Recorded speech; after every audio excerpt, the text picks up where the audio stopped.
Tonight on Missing Persons Unit, whatever happened to Lynette Melbin? Is there anyone in there that you recognise at all? Now, after 34 years, are police finally about to solve the mystery? We could go to our graves not even knowing whatever happened to Lynette. Does he look familiar to you at all? Plus, a young boy all alone. He's only 14. The race to find Gavin, a schoolboy living on the streets. Please come home. And in the case of missing Victorian mum, Veronica Green... She did, in fact, have a child. Could he be the answer to solving this heartbreaking case? The answer is yes. And after 3 days lost in the bush... Steve, I'll send down 2 firers to give you a hand. The search for 70-year-old Yvonne reaches a dramatic conclusion.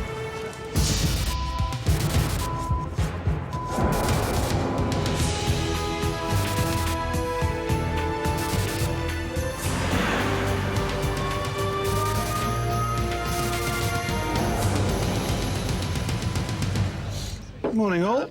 It's a new week at the Missing Persons Unit. How are we? I've got heaps here today. And it's a full caseload with some promising breakthroughs. Darren, you've got something in relation to the long-term missing person. Lynette Melbin went missing in 1972 from Penrith Plaza area. Senior Constable Darren Connerbeer has a new lead in the case of Lynette Melbin, missing for 34 years. Diana and I are hoping to go out there today and go and have a word with the Melbin family. And It's going to be a busy day for Darren. I believe there's an update in the Veronica Green case. Yes, we've got some information through which I've passed on to Senior Constable Nugent in Victoria, and she's going to be visiting the daughters today, and it's looking very positive.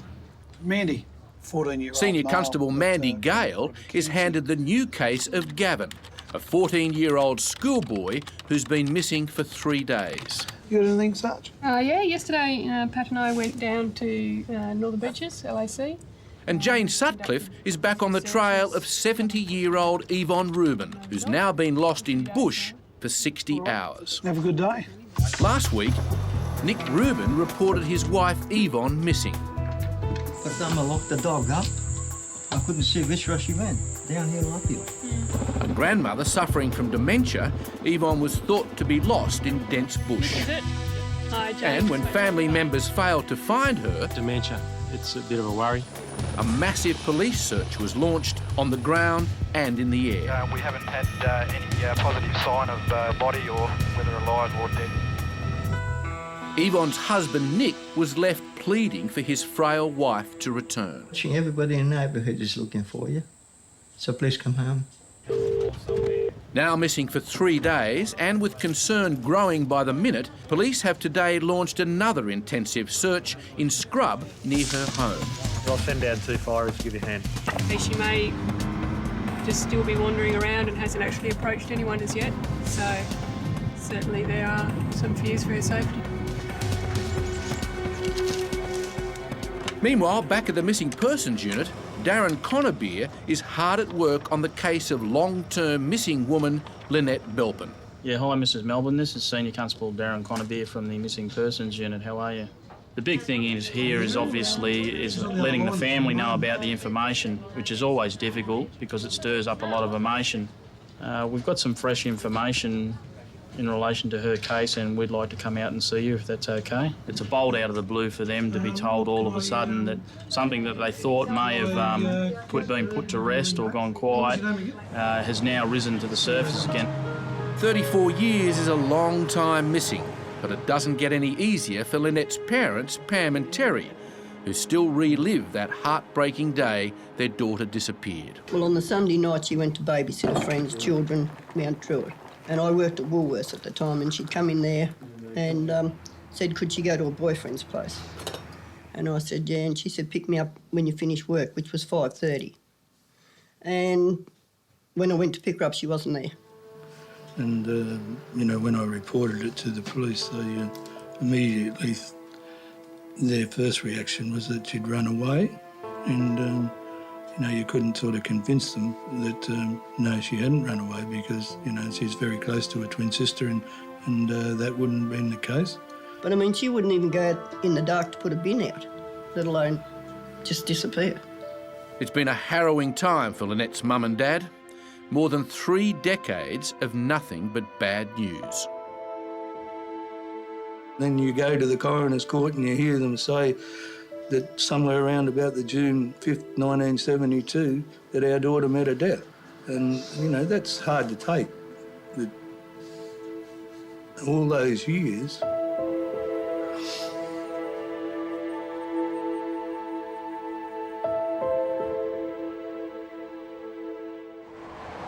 On her way to join the search for Yvonne Rubin, Jane gets some extraordinary news. Yeah, we've just received a call from DY station saying that Yvonne has actually been located. So her son has been searching in that area for the last 3 days and kept looking and managed to find her. The search for Yvonne is now a rescue operation. Look, they've walked about 20 metres that way, then they've done a right-hander and then they've gone straight down. Police climbed down to where Yvonne was found 150 metres deep in thick scrub. How many blokes do you want? Yeah, so just a couple probably to relieve us as we get up there. The family and friends waiting above, it's nothing short of a miracle. 3 nights in the bush have certainly taken their toll on this 70-year-old. So they're just trying to bring her up. Back at the missing persons unit, Darren is now on the phone to detectives investigating the Lynette Melbin case. Yeah, you let me know when suitable and we'll organise to go out there. So there's new information relating to Queensland, obviously. And based on this new information from police, the coroner has reopened this 34-year-old case. Oh, all right, that sounds interesting. I'm sure the family will be happy to hear about that. This possible breakthrough has been a long time coming for Dad Terry and Mum Pamela. Well, we haven't lost the plot, so to speak. You know, we talk about Lynette like she's still around somewhere and just, you know, in the conversations. We had 4 children. We've still got 4 children, but one of them we don't know where she is. And we'd love to find that out. Yvonne's son Nick spent the night looking for his mum, and by morning, he'd found her. We just had a sick feeling. Yeah, let's go in the bush. They heard a noise and Nick walked past and she said, "Hello, Nick." Oh, really? Yeah. That's great. So we just went down and just kept going and kept going and kept going. Till you can't even, it's just like this. And she was down there, just sitting in the bush. Unbelievable. Nick had searched that same area of bush repeatedly, and his instincts were right all along. He found his mum in the scrub, not far from where she was last seen. When you're in there, it's very easy to get disorientated because you look up and you can't see anything. So she probably just didn't know where she was going. Like I heard something, because I think she must have heard us walking in, you know, like, and we kind of were spread out and we were just calling out a bit, you know what I mean? And then we just heard her just a bit of a murmur, and then we just stopped because you can't hear anything when you're walking on the... If I could hear her, I couldn't see her. That's how thick it is, you know? So we just kept walking in the direction where I heard the noise, you know? What a weight lifted. I don't know, mate. I just can't explain that one. Unbelievable. Found her. What a result.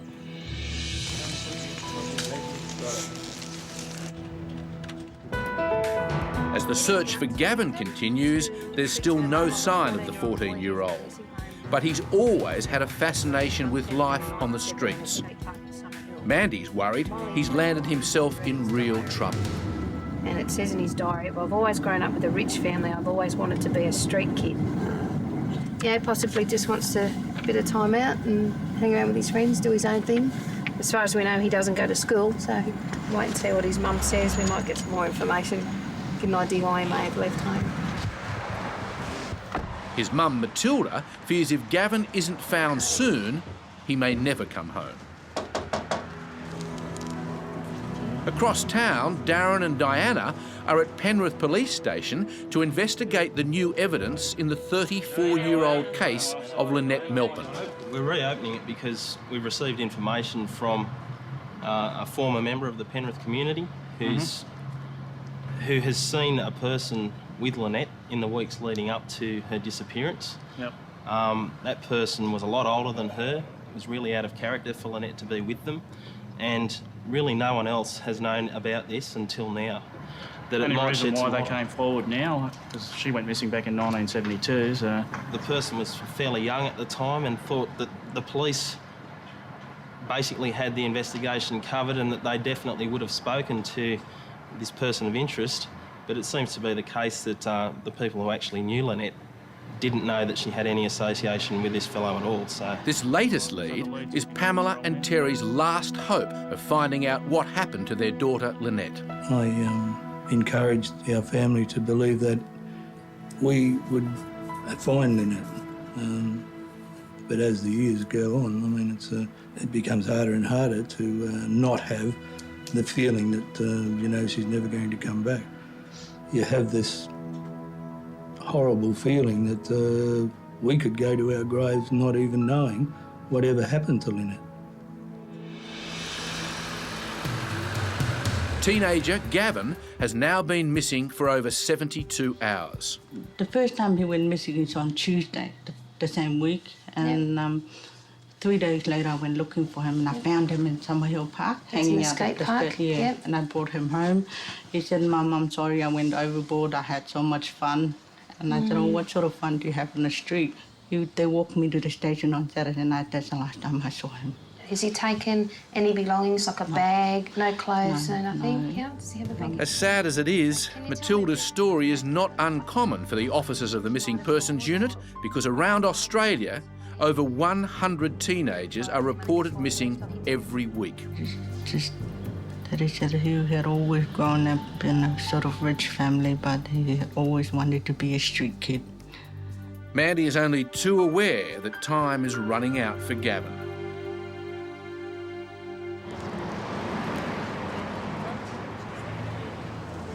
Back at the Melbin's home, police arrived to break some good news to Pamela and Terry. Shane and Peter have come out with us today and they're going to have a talk to you about what's going on with their investigation as well. Okay? Detective Peter Folkes tells the family that after 34 years, a witness has come forward and identified a man seen with Lynette just before she vanished. We're waiting for records to come to us in relation to that. And from this stage forward, we've still got some statements to take from Lynette's boyfriend of the time. We'll move on to the people that were closer to this person. We're basically just building up all of the information we can before we start moving closer to the person. You know, the process is, at this stage, probably for you, is looking slow and lengthy, but if we go in too early, could be cutting ourselves off. So we'll try and do that in one hit. I think I gave you the number for the support services. A different suburban living room, but the same sad story of a missing child. And a mum beginning to blame herself. Yeah, or maybe he wanted to be out there so that he can't ask for permission, or he can't ask. Yeah. There's no life out there on the street, nothing at all. Matilda's feeling of guilt is becoming unbearable. I think I can blame myself for that, for being very strict, but I'm doing the right thing for him. He's only 14. He got a long way to go.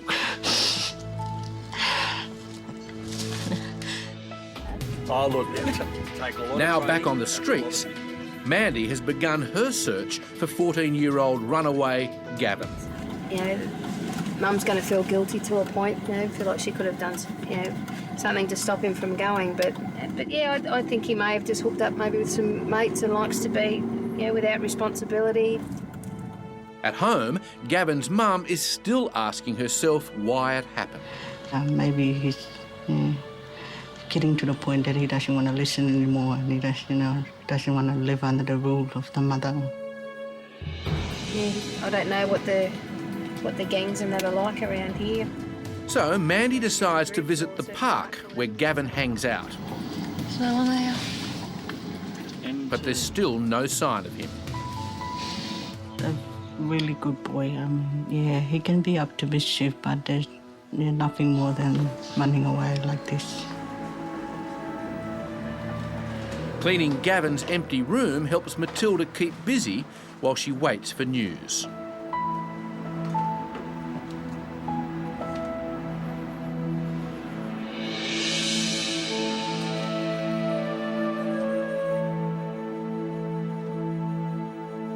What we we want to do is just show you a photo which has been handed to us. Photo was taken some number of years ago. Because there's a suspect in this photo, police won't allow our cameras to film it for fear of blowing the case. Melbin, is there anyone in there that you recognise at all? Only here. It clearly shows the man seen with Lynette just before she disappeared. For Pam and Terry, the stakes have never been higher. The photo may hold the key to the mystery of their daughter's disappearance. Oh, I don't know where it's going. I just want a result, that's all. After talking with Gavin's mum, Mandy and Pat go to Granville Station where Gavin hangs out with his mates. Hey guys. Just wondering, we're looking for this fellow who's gone missing. He's not in any trouble with the police or anything like that. He went missing last week from his place at Lidcombe. Do you guys recognise him? His name's Gavin. But no one is talking. As Mandy checks the carriages, her fears for 14-year-old Gavin's safety grow.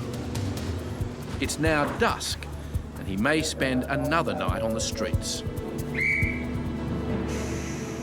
You have a bad one. You have a bad one. As he scans the photo, the look on Terry's face says it all. Is it not? There's no mistaking. Terry recognises a face from the past. All right, Mr. and Mrs. Melbin, Diana and I will leave now. I think Shane and Peter still want to have a bit of a chat with you. Okay? It's the result police have been hoping for. Thanks, guys. Thanks, no worries. See you, Donna. In this instance, we really don't know what happens. There may be some case that there may be some suspicion attached to her disappearance, but yet that's yet to be found out. Every day of their lives, they're living it out, and they're just wondering what went wrong. They're always looking at people on the street, thinking, are they going to turn up on the street? They're always hopeful when there's a knock on the door, is that going to be them on the door? When the phone rings, is that going to be them on the other end of the line? At the end of the day, what they're looking for is closure. At the station, Mandy's still on the beat looking for teenager Gavin. And we're looking for this fellow by the name of And Gavin. finally, maybe some luck, as she runs into a group of Gavin's mates. School. Have you guys seen him lately or anything? He's been missing for about a week. He's not in any trouble. We're just trying to find him because his But mum's really they worried. say they haven't seen him for days. So Mandy makes one final sweep of the platform. Back at the Melbin residence, Lynette's parents are desperate for this new lead to go somewhere. I think if you can get a result is the most important thing right now. If they can get a result for us. Anybody who sees this and does know something or whatever, it would be appreciated if they did tell the police and whatever, because just knowing, as Pam said, if we get a result so that we can put Lynette to rest, would be marvellous. While it is a fresh lead, there's absolutely no guarantees that it will end up in any sort of result. But again, it still has to be followed up. The difficult thing is obviously the family are now grasping onto some new hope that there might be, this information may lead somewhere. We'll just have to wait and see what the result of those inquiries are. Later that evening, Mandy calls off her search for 14-year-old Gavin. He'll now spend his third night on the streets. His photo will be added to our missing persons database, which can be accessed by any police. And it's a waiting game now. Gavin, if you're out there, could you please call me? Well, come on. Whatever you do, I'm here for you. And you know I still love you. Come on, or ring me.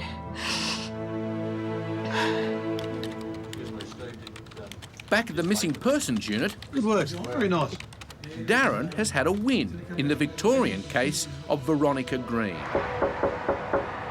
Last week, And she never finished tucking me in, you know. we met her daughters, Jackie and Penny. And the next day that was it. They've been searching for their mum for over 30 years. Please come on. Police had received information that Veronica may have adopted out a baby boy. That check you requested from me to find out whether or not she had given birth to a child in New South Wales during that time period? The answer is yes. Wonderful. It's great news that Senior Constable Helen Nugent is about to deliver to Veronica's daughters. Darren rang me. He completed the cheque for me. And it's their best chance yet of finding their mum. There is a male child born at that time. Wow, we really do have a brother out there somewhere. But will their new brother lead them to their mum? And to know that we can actually take steps to perhaps meet him. Yeah. That's we could have other nephews. I've never got thought other of cousins, possibly. Yeah. Wow. That's pretty Family's just growing every minute. You're doing Christmas next year. Now all they have to do is find him. But it's another step in, finding Veronica, and that's what this is about, and that's what I'm certainly about, wanting to find their mum for them. You do exist and you are out there, and we are really looking forward to making contact with you, and I hope that you will find it in your heart to want to have contact with us and our families. Never had a brother. No, it's always just been the girls, so it would be really fantastic if we could get to know you and your family. So please consider, and hopefully we'll see you. Every year, over 30,000 people go missing. Have you seen 18-year-old Neve May missing from Tumut, New South Wales in 2002? 56-year-old Carolyn Wilson, who disappeared from Melbin, Victoria in 2001. And 34-year-old Christine Samogi, last seen in Alice Springs, Northern Territory in 1999. If you have any information, please call 1-800 333 000.